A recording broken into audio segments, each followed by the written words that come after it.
This is a shocking development. Fingerprints for food.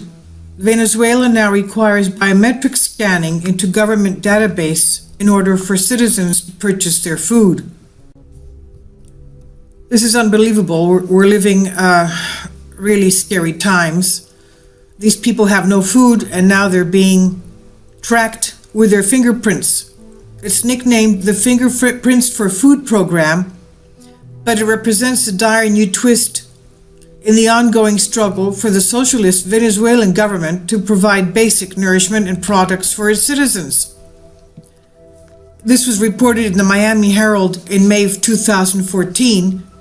President Nicolas Maduro of Venezuela ordered the implementation of biometrics to allow the government to track what customers of state-owned grocery stores were purchasing, and perhaps, as importantly, how much they were purchasing.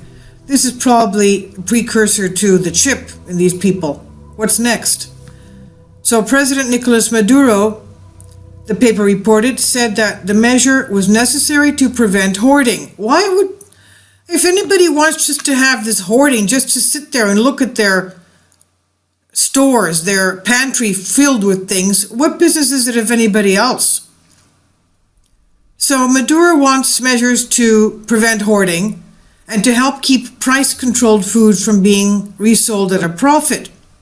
Even then, food was increasingly in short supply, and that was before the global oil price collapse due to a glut.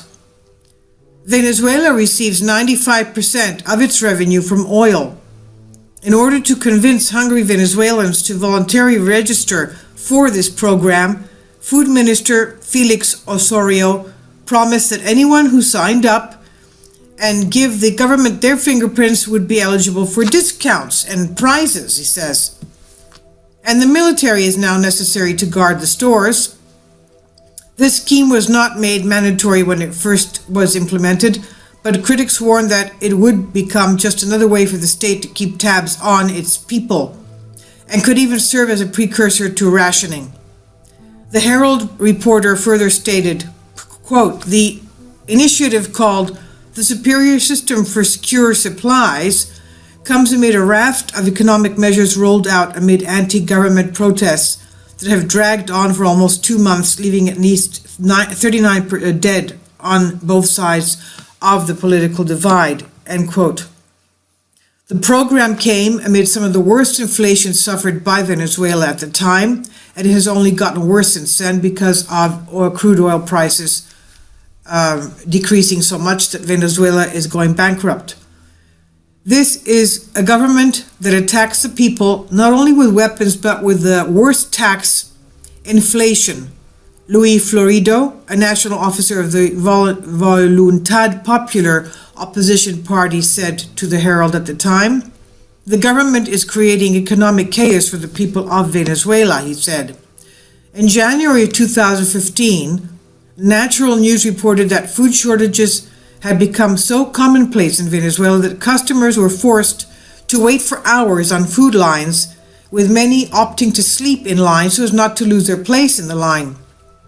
In addition, Nicolas Maduro of Venezuela by then was also forced to deploy the Venezuelan army to keep peace and ensure social stability at state-run stores. Bloomberg News also reported, inside a Plan Suarez grocery store in eastern Caracas, Venezuela, shelves were mostly bare. Customers struggled and fought for items at a time, with many trying to skip lines. The most sought-after products included detergents, with customers waiting in line for 2 or 3 hours to buy a maximum of 2 bags.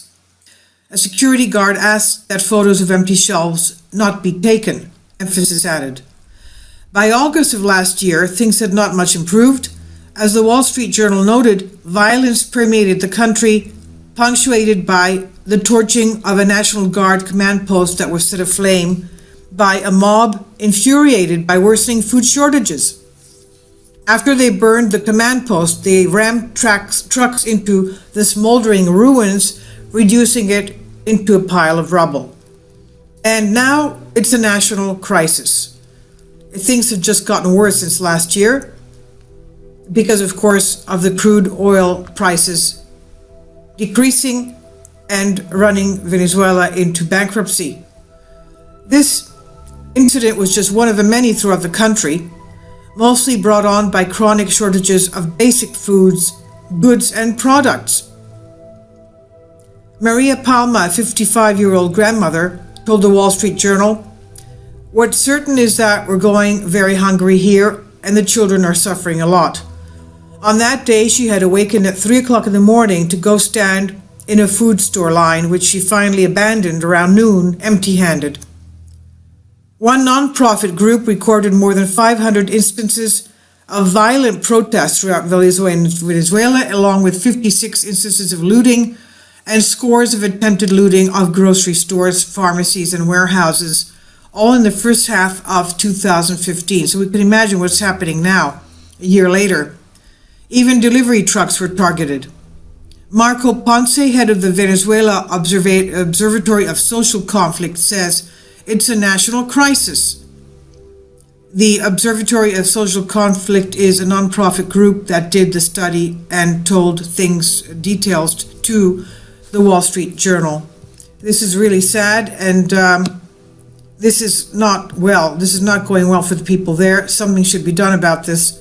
So it seems the people in the cities are suffering very badly, whereas at least the farmers in the rural areas have a little patch of land where they can have their vegetable garden and that way feed themselves with something.